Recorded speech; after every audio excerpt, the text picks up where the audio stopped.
Hindi church online की आराधना सभा में मैं आपका हृदय से स्वागत करता हूं। आज का एक विशेष दिन है। आज का एक ऐसा दिन है जो गंभीरता से हमको स्वीकार करना है।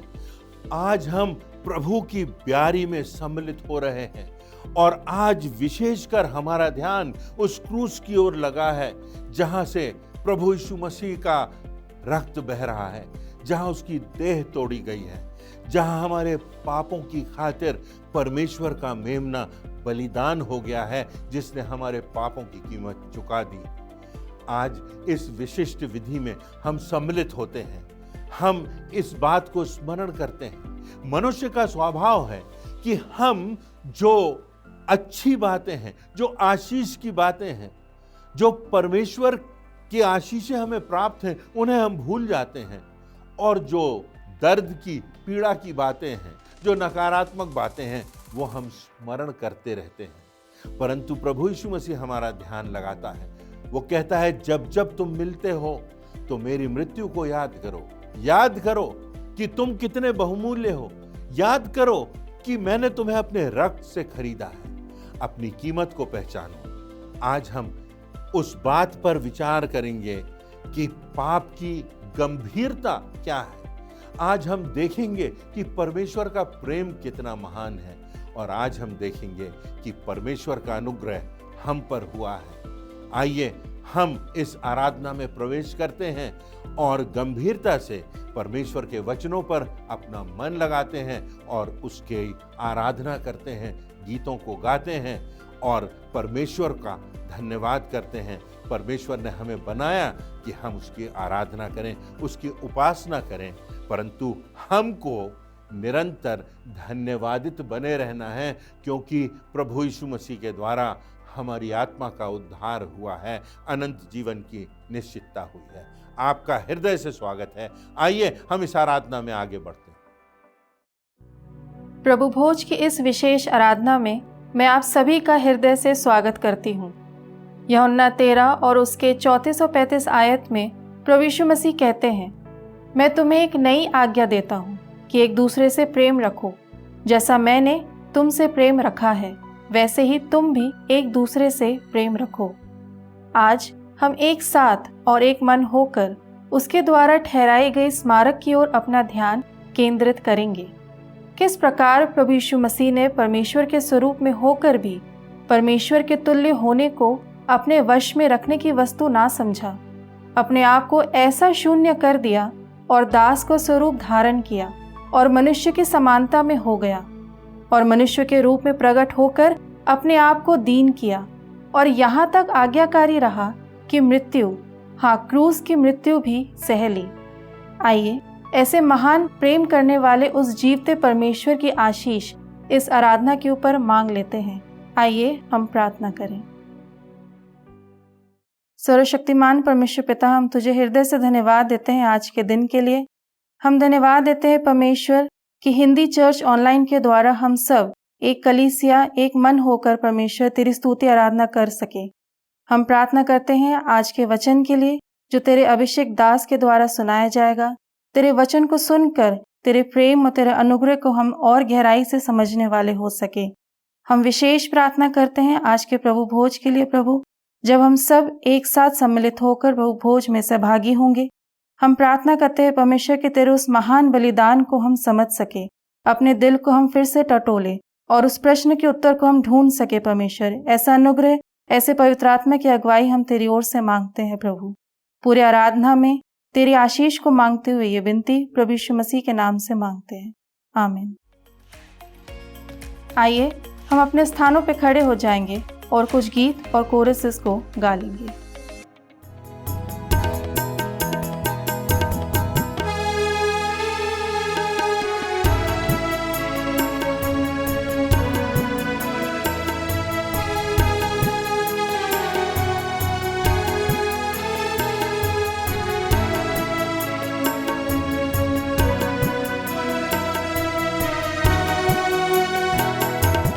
क्रूस के पास तू मुझे रख, यीशु प्यारे त्राता, पापी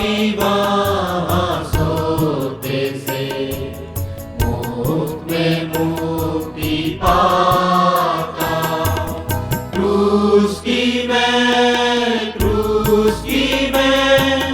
नेक बढ़ाई करूँगा, जब तक मैं आनंदित हूँ पाना पहुँचूँगा।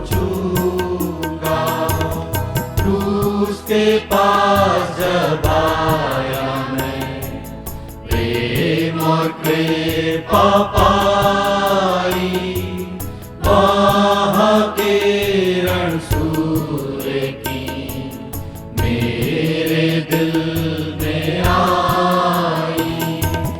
क्रूस की मैं नेक बढ़ाई करूँगा, जब तक मैं आनंदित हूँ पार न पहुँचूँगा। तेरी दया क्रूस के पास सदा मुझे रखे, और सदा मेरे ऊपर क्रूस की छाया रहे। क्रूस की मैं नेक बढ़ाई करूँगा, जब तक मैं आनंदित हूँ पार न पहुँचूँगा। क्रूस के पास मैं ठहरूँगा, नेक भरोसा रखे, जब तक मैं ना देखूँगा हर्ष को तेरे घर के। क्रूस की मैं नेक बढ़ाई करूँगा, जब तक मैं आनंदित हूँ पार न पहुँचूँगा।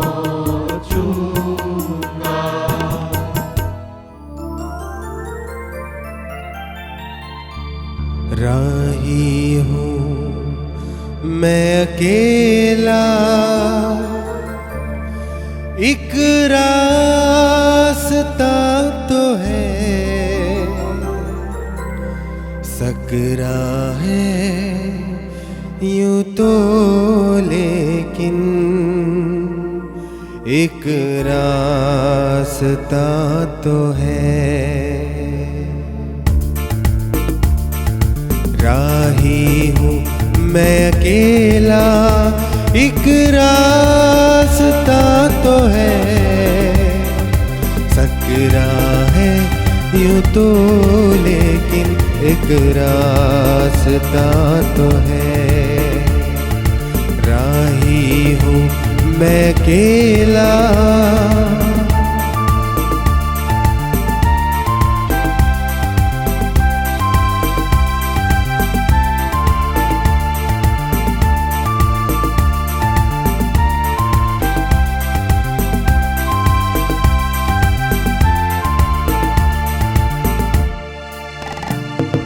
कहते हैं अजनबी हूँ पाकर मुझे अकेला, कहते हैं अजनबी हूँ पाकर मुझे अकेला।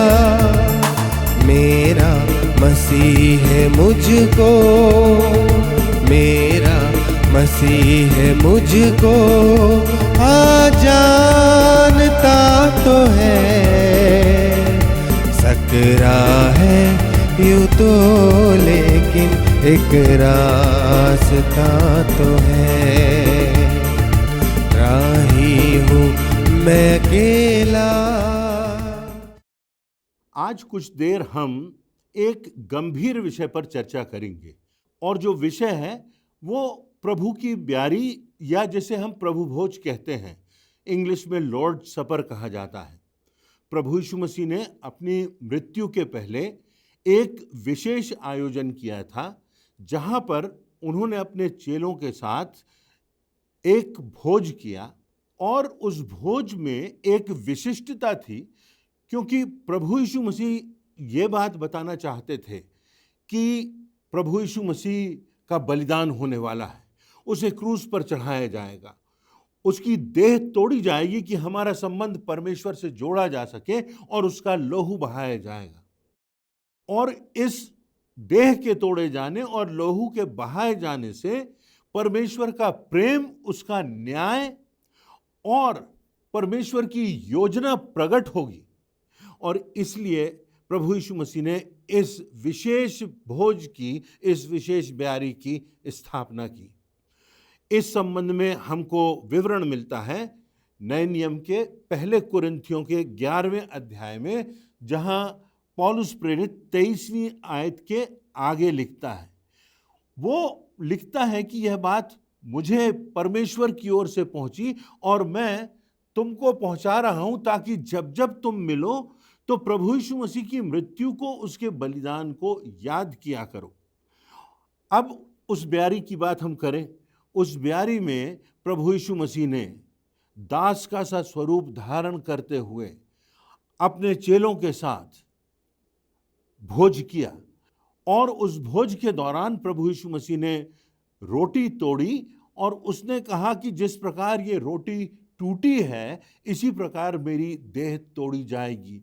तो ये रोटी का तोड़ना मेरी देह के तोड़े जाने का प्रतीक है। और प्रभु यीशु मसीह ने कटोरा लिया और कटोरे में जो दाखरस था, प्रभु यीशु मसीह ने कहा ये दाखरस मेरे रक्त का प्रतीक है, और तुम इस बात को स्मरण रखो कि मैंने तुम्हारे पापों की खातिर, संसार के पापों की खातिर बलिदान किया है, एक कीमत चुकाई है। इसलिए जब कभी भी तुम मिलो तो मेरी मृत्यु को स्मरण किया करो। और उसके आगे पौलुस प्रेरित कहता है कि जो प्रभु भोज का विषय है, ये एक गंभीर विषय है, इसको हमें गंभीरता से लेना है, क्योंकि लिखा हुआ है यहां पर कि जब मनुष्य ऐसा करता है तो अपने आप को परखे और इस रोटी को खाए और कटोरे में से पिए, क्योंकि जो खाता और पीता है, जो उस रोटी को खाता और कटोरे में से पीता है, यदि उचित रीति से प्रभु की देह को पहचाने बिना खाता पीता है, तो अपने ऊपर दंड की आज्ञा लाता है। और इसी कारण, क्योंकि तुमने इस प्रभु भोज को गंभीरता से नहीं लिया, गंभीरता से इसकी प्रमुखता को तुमने नहीं समझा, इसलिए बहुत से लोग हैं जो कि निर्बल हो गए, बहुत से लोग हैं जो रोगी हो गए, और यहां तक बहुत से लोग हैं जो मृत्यु को भी प्राप्त हो गए। अब ये इतना गंभीर विषय है कि इसको यदि हम उचित रीति से ना लें, इसकी गंभीरता को हम ना पहचाने, इसको एक परंपरा बना लें, तो इससे हम प्रभु यीशु मसीह का अपमान करते हैं, परमेश्वर का अपमान करते हैं, पवित्र आत्मा का अपमान करते हैं। और इसके कारण बहुत से लोग निर्बल हैं, बहुत से रोगी हुए, और यहां तक कि बहुत से लोग मृत्यु को भी प्राप्त हो गए। तो हमको प्रभु भोज की गंभीरता समझना है, और इसकी गंभीरता को समझते हुए तब हम इस प्रभु भोज में सहभागी होंगे।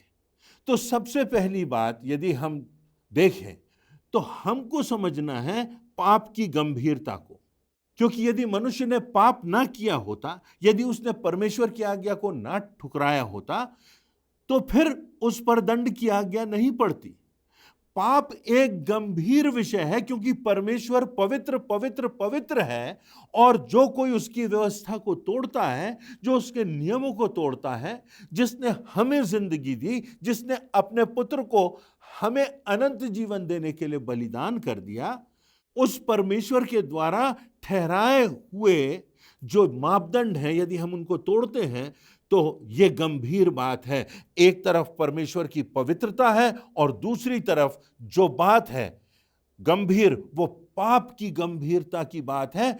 मनुष्य पाप को हल्के से ना ले, क्योंकि हम जब पाप करते हैं तो हम परमेश्वर की व्यवस्था को तोड़ते हैं, उसका अपमान करते हैं। तो पाप की गंभीरता को हमें समझना है।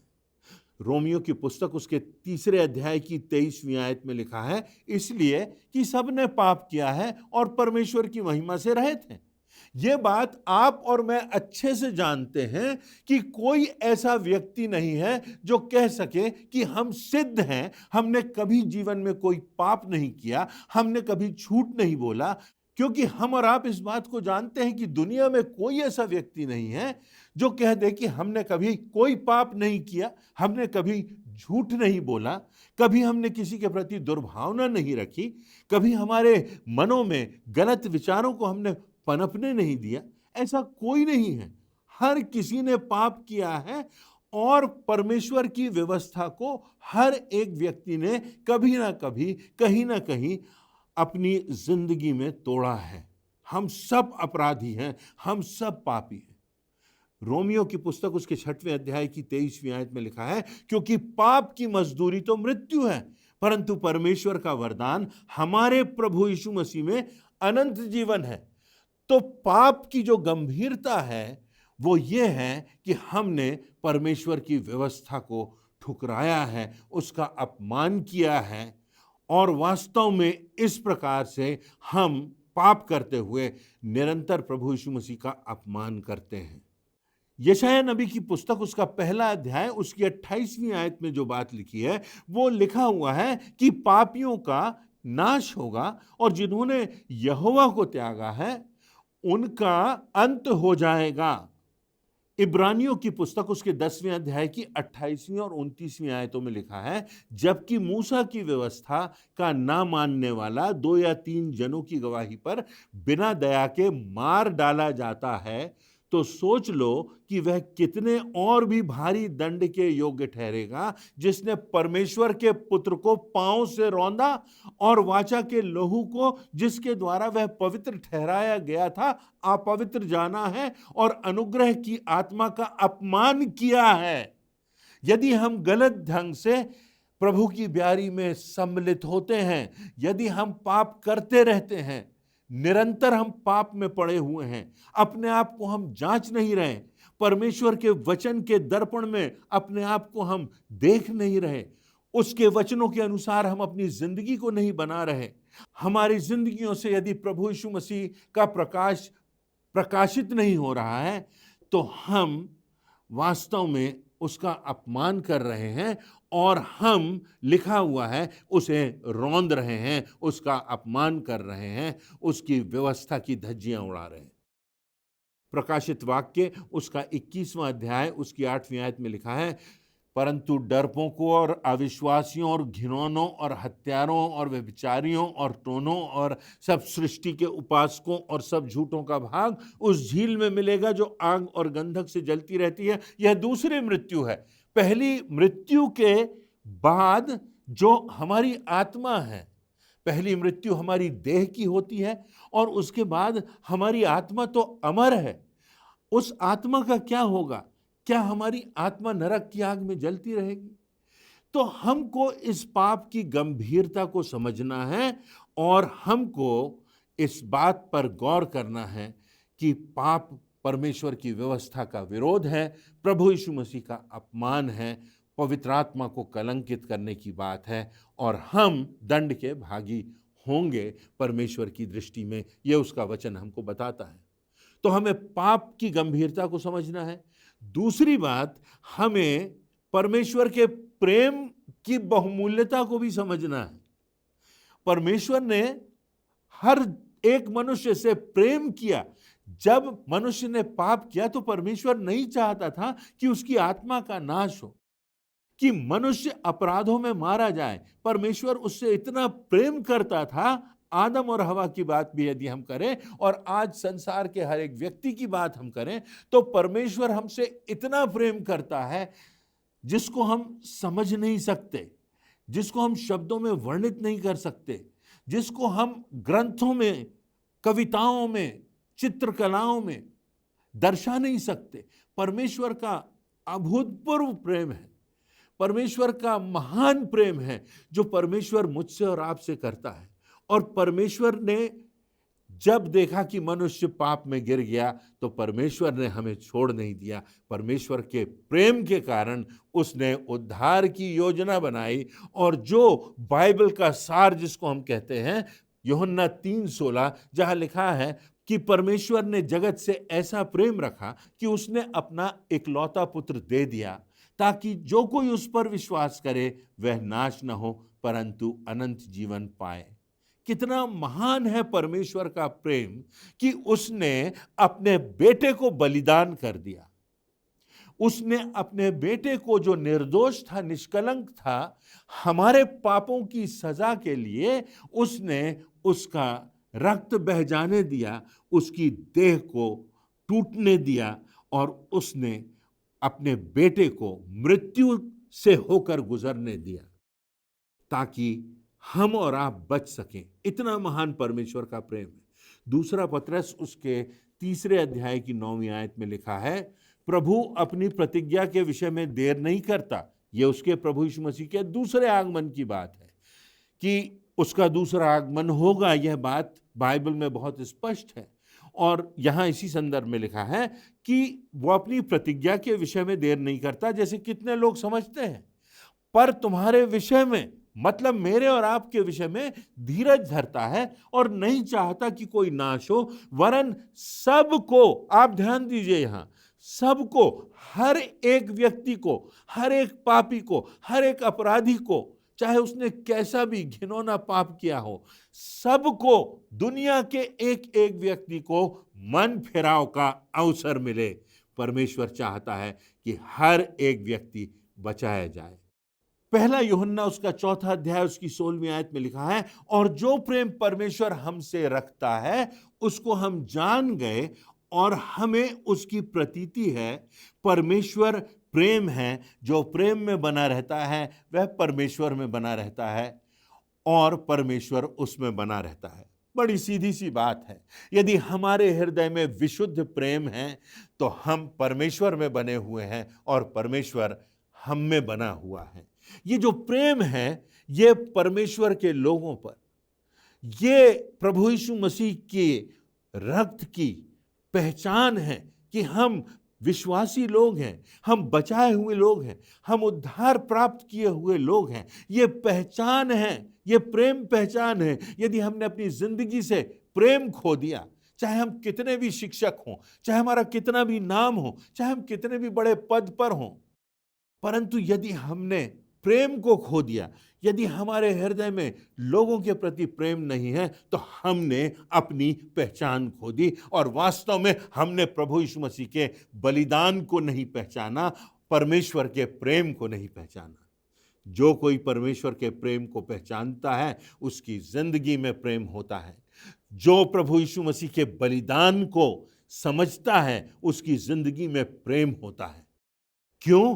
क्योंकि हम जब पापी ही थे तब परमेश्वर ने हमसे प्रेम किया और अपने पुत्र को हमारे लिए संसार में भेज दिया, ताकि वो हमारे पापों की सजा अपने निष्कलंक जीवन में स्वीकार कर ले और मृत्यु को स्वीकार करके हमारे लिए अनंत जीवन का मार्ग खोल दे। यशायाह नबी की पुस्तक उसके 53वें अध्याय और उसकी 4 और 5वीं आयतों में प्रभु यीशु मसीह के इस पीड़ा का वर्णन है, और इसमें यह कारण भी बताया गया है कि उसने ये पीड़ा, ये मृत्यु, ये दर्द, ये कोड़ों की मार क्यों सही।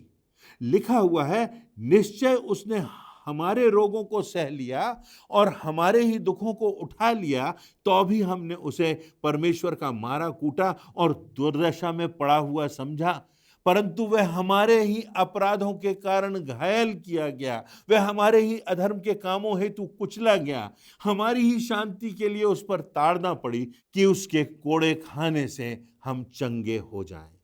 तो हम परमेश्वर के प्रेम को समझें कि प्रभु यीशु मसीह ने मृत्यु को, पीड़ा को, दर्द को स्वीकार कर लिया। वह हमारे लिए पाप बन गया और हमको अपनी धार्मिकता से ढांप गया, और आज भी वो प्रभु यीशु मसीह हमारे लिए जीवित है और हमारे लिए परमेश्वर से याचना करता है। तो हमें पाप की गंभीरता को समझना है, हमें परमेश्वर के प्रेम की महत्ता को समझना है। और अंतिम और तीसरी बात जो प्रमुख है वो ये कि हमें परमेश्वर के अनुग्रह को समझना है। कोई व्यक्ति इसलिए उद्धार नहीं पाता क्योंकि उसने बहुत अधिक अध्ययन किया हो, या उसने बहुत से देशों की यात्रा की हो, या वो बड़ा विद्वान हो, या उसने बड़े बड़े काम किए हों। नहीं, हम इसलिए उद्धार पाते हैं क्योंकि हमारे पापों की कीमत चुका दी गई है। हमें निष्कलंक और निर्दोष ठहरा दिया गया है, हमारे पापों को दफन कर दिया गया है। यह हमारा कार्य नहीं है परंतु परमेश्वर का दान है और प्रभु यीशु मसीह का बलिदान है। और उस विश्वास के कारण उस परमेश्वर का अनुग्रह हम पर हुआ है और उस अनुग्रह के कारण हमें उद्धार प्राप्त हुआ है। इसीलिए लिखा हुआ है, क्योंकि विश्वास के द्वारा अनुग्रह ही से तुम्हारा उद्धार हुआ है, और यह तुम्हारी ओर से नहीं वरन परमेश्वर का दान है, और न कर्मों के कारण, ऐसा न हो कि कोई घमंड करे।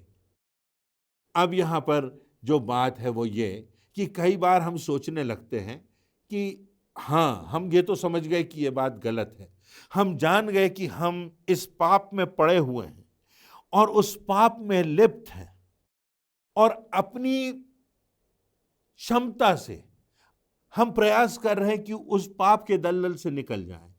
परंतु आवश्यकता है कि हम परमेश्वर की सामर्थ को प्राप्त करें, हम परमेश्वर के अनुग्रह को प्राप्त करें, हम प्रभु यीशु मसीह के प्रेम को पहचानें और उसकी ओर अपने हाथ उठा करके उसकी सामर्थ से, उसके अनुग्रह से इस पापों के दलदल में निकल जाएं। पर बात यह है जो मेरे और आपके लिए आज प्रमुख है कि यदि हम जानते बूझते बार बार पाप करते जाएंगे और सोचेंगे अरे परमेश्वर का अनुग्रह तो हमेशा होता रहेगा, जानते बूझते हुए हम उस पाप में लिप्त हैं, संलग्न हैं और परमेश्वर के अनुग्रह को बड़ी सस्ती बात समझ रहे हैं, प्रभु यीशु मसीह के बलिदान की कोई कीमत हम नहीं आंक रहे हैं, तो इस प्रकार का हमारा सोच हमारी आत्मा का विनाश करेगा। परमेश्वर के अनुग्रह को हमें गंभीरता से लेना है और हमें जिस पाप के दलदल में हम हैं, जो पाप हमारी आदत बन चुका है, उससे हमें निकलना है। और जब हम ऐसा करते हैं तो परमेश्वर का अनुग्रह हम पर होता है और हमको उस संघर्ष में लगे रहना है कि हम पापों में ना पड़े और परमेश्वर के अनुग्रह को हम हल्की और सस्ती बात ना समझें। दूसरा कुरिन्थियों के 12वें अध्याय की 9वीं आयत में लिखा है, उसने मुझसे कहा, मेरा अनुग्रह तेरे लिए बहुत है, क्योंकि मेरी सामर्थ निर्बलता में सिद्ध होती है। इसलिए मैं बड़े आनंद से अपनी निर्बलताओं पर घमंड करूंगा कि मसीह की सामर्थ मुझ पर छाया करती है। इसी प्रकार याकूब के 4 अध्याय और उसकी 6वीं आयत में लिखा है, इस कारण यह लिखा है कि परमेश्वर अभिमानियों से विरोध करता है परंतु दीनों पर अनुग्रह करता है। यदि हम विनम्रता से, दीनता से उसके चरणों में जाएंगे और अपने इस पापमय जीवन से निकलने का उसकी सामर्थ्य से प्रयास करेंगे, विनम्रता से उस क्रूस के पास जाकर अपने घुटनों को टेकेंगे, अपनी आंखों को उसकी ओर उठाएंगे जहां पर परमेश्वर का मेमना प्रभु यीशु मसीह बलिदान है, उसका रक्त बह रहा है, उसकी देह तोड़ी गई है, वो कुचला गया है, वो मारा गया है, उसने मृत्यु का घूंट पी लिया है, तो हम अपने पापों को उस क्रूस की छाया में दफन करके आएंगे और नए जीवन की ओर बढ़ जाएंगे। परमेश्वर के अनुग्रह को हम सस्ती बात, हल्की बात ना समझें। ये परमेश्वर का अनुग्रह है जिसके कारण हमें उद्धार मिला है, जिसके कारण हम नया जीवन पाते हैं, जिसके कारण हमको पवित्र आत्मा का दान मिला है, जिसके कारण कठिनाइयों में, निराशाओं में परमेश्वर की सामर्थ हम में होती है। यही कारण है कि चाहे सारा संसार हमारे विरोध में हो जाए परंतु परमेश्वर की सामर्थ से हम प्रबल होते हैं और आगे बढ़ जाते हैं और हर प्रकार के विरोध से, हर प्रकार की अंधकार की शक्तियों से हम विजय पाते हैं। यहाँ तक कि मृत्यु जो हमारा अंतिम बैरी है, उस पर भी विजय प्राप्त करके हम अनंत जीवन में प्रवेश कर जाते हैं। तो आवश्यकता है, जब हम इस प्रभु भोज की ब्यारी में सम्मिलित होते हैं तो हम परमेश्वर के प्रेम की बहुमूल्यता को समझें, हम पापों की गंभीरता को समझें और हम परमेश्वर के अनुग्रह को कोई हल्की बात ना समझें। धन्यवाद के साथ इस विधि में, इस भोज में जो प्रभु ने ठहराई, इसमें सम्मिलित हो।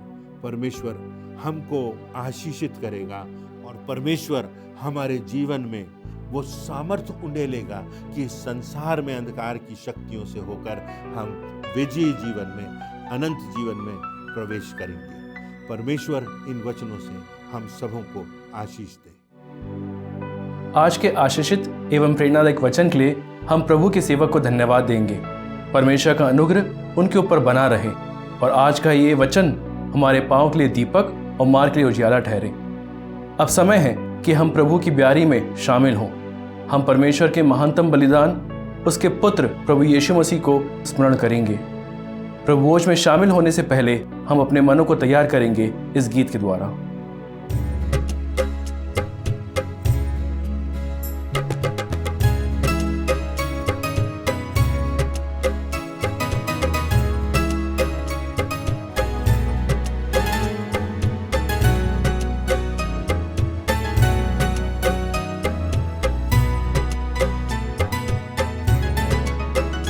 सिर्फ एक नजर उठा के देख ले लहू की धारा, सिर्फ एक नजर उठा के देख ले लहू की धारा।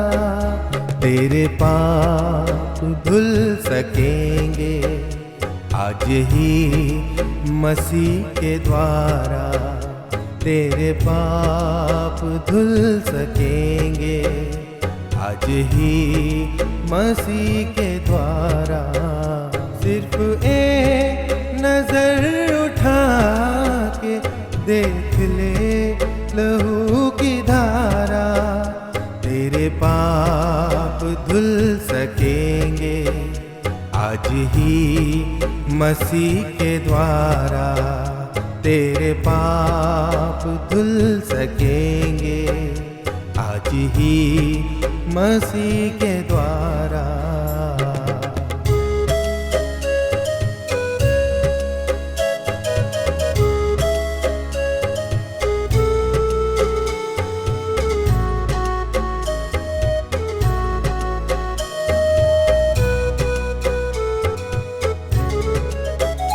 तेरी कोशिशों के बदले क्या बता तुझे मिला है, तेरी कोशिशों के बदले क्या बता तुझे मिला है। जिंदगी खुशी से भर दे कोई ऐसा सिलसिला है, तुझे कुछ ना दे सकेगा तेरे भाग्य का सितारा, तुझे कुछ ना दे सकेगा तेरे भाग्य का सितारा। सिर्फ एक नजर उठा के देख ले लहू की धारा, तेरे पाप धुल सकेंगे आज ही मसीह के द्वारा। तेरे पाप धुल सकेंगे आज ही मसीह के द्वारा। आज प्रभु भोज की यह विधि किन्हीं मायनों में बहुत विशिष्ट है और इस वजह से विशिष्ट है क्योंकि आज का दिन हमें यह स्मरण दिलाता है कि यही वो रात थी जब प्रभु यीशु मसीह को गिरफ्तार किया गया ताकि उसको दूसरे दिन क्रूस पर चढ़ाया जा सके। वास्तव में यह रात प्रभु यीशु मसीह के जीवन की कठिनतम रातों में से एक थी। और इस वजह से, क्योंकि उसको मालूम था कि थोड़ी ही देर में उसका अपना ही एक शिष्य उसको धोखे से चुंबन देकर पकड़वा देगा, वो पापियों के हाथों में सौंप दिया जाएगा कि क्रूस की असहनीय पीड़ा को सहे, उसको कोड़े लगाए जाएंगे। बहुतों के पापों की क्षमा के निमित्त परमेश्वर पिता की आज्ञा को स्वीकार करते हुए अपने प्राणों का उत्सर्ग करने के लिए उसे मालूम था कि अब थोड़ा सा ही समय बचा है। और इससे पहले कि वो उस पीड़ा की ओर अग्रसर हो, उसने अपने चेलों को एक भोज का आयोजन करने के लिए कहा। बड़ी अजीब सी बात लगती है कि कोई अपनी मृत्यु से पहले अपने चेलों के साथ, अपने शिष्यों के साथ आनंद मनाने की बात करे, एक विशिष्ट भोज में शामिल होने की बात करे। परंतु प्रभु यीशु मसीह की दृष्टि हमारी सोच की सीमाओं के कहीं अधिक परे है।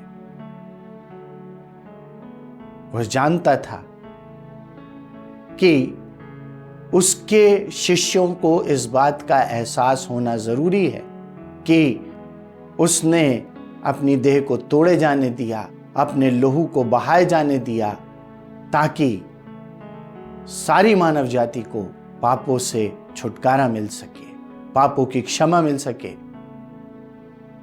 और उसके पीछे चलने वाले लोग बार बार इस बात को स्मरण रखें, और इसी स्मरण को बनाए रखने के लिए प्रभु भोज की स्थापना उस रात प्रभु यीशु मसीह ने की।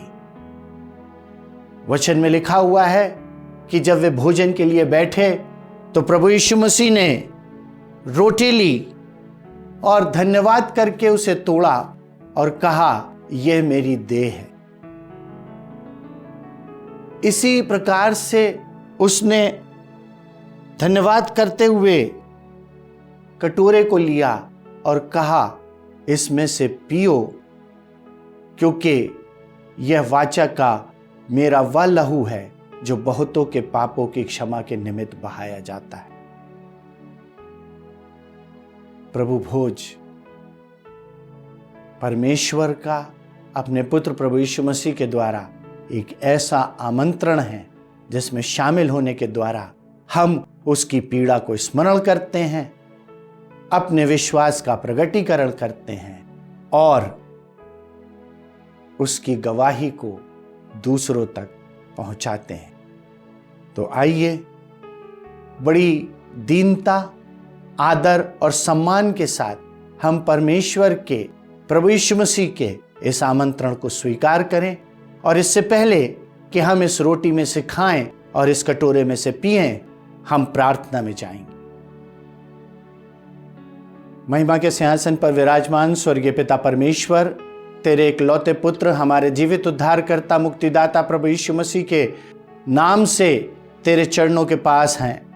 पिता परमेश्वर, धन्यवाद देते हैं तेरे बेटे प्रभु यीशु मसीह के लिए कि तूने हमारे पापों की क्षमा के निमित्त अपने इकलौते पुत्र को भी नहीं रख छोड़ा और इस संसार में हमारी खातिर भेज दिया।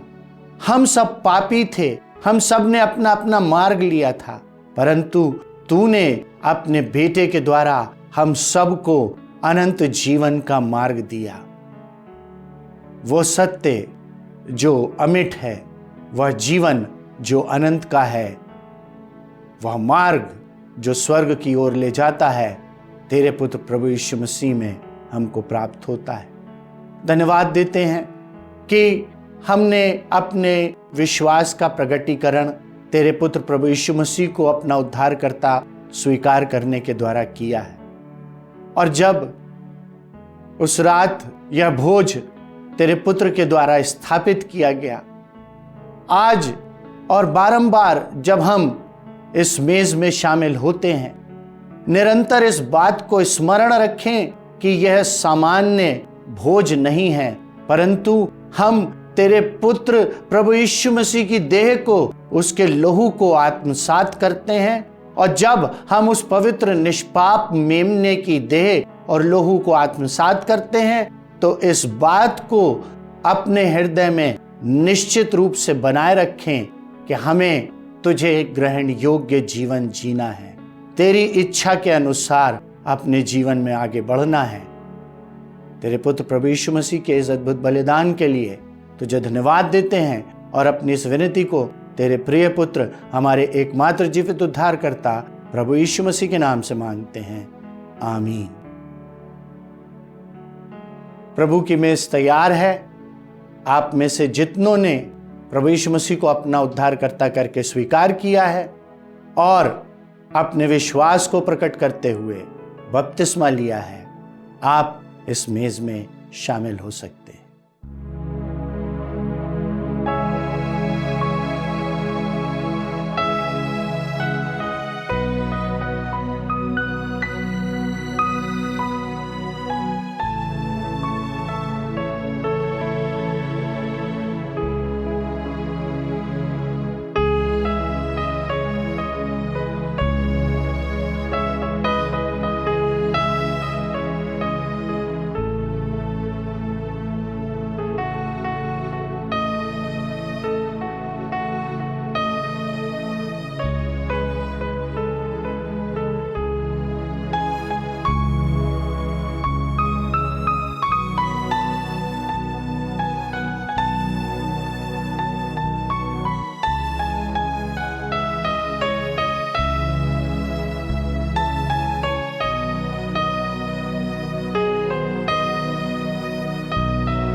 आइए हम अपने स्थान पर खड़े हो जाएं।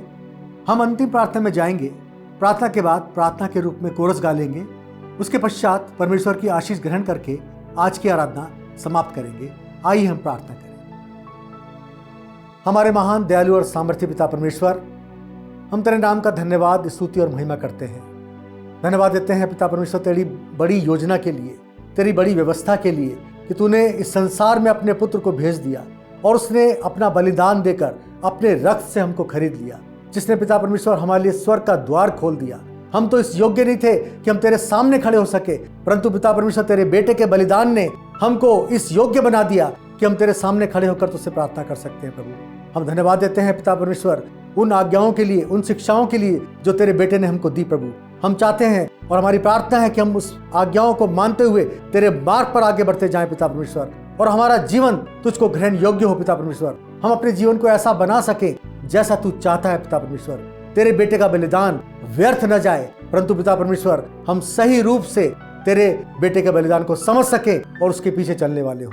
इस प्रार्थना को धार करता प्रभु यीशु मसीह के नाम से मांगते हैं, आमीन। पवित्र आत्मा, पवित्र आत्मा, मुझे ले चल मसीह के चरणों में। पवित्र आत्मा, पवित्र आत्मा, पवित्र आत्मा, मुझे ले चल मसीह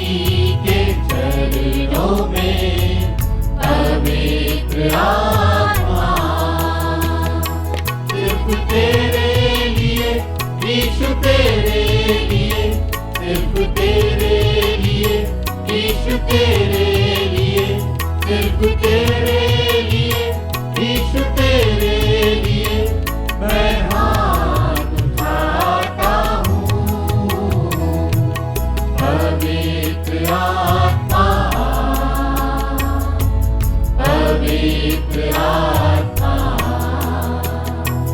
मुझ ले चल मसीह के चरणों में, पवित्र आत्मा।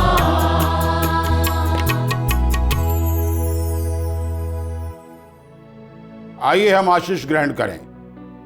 अब हमारे परमेश्वर पिता का प्रेम, प्रभु यीशु मसीह का अनुग्रह और पवित्र आत्मा की शांति और सहभागिता हम सब विश्वासियों पर अब से लेकर अनंत तक होती रहे।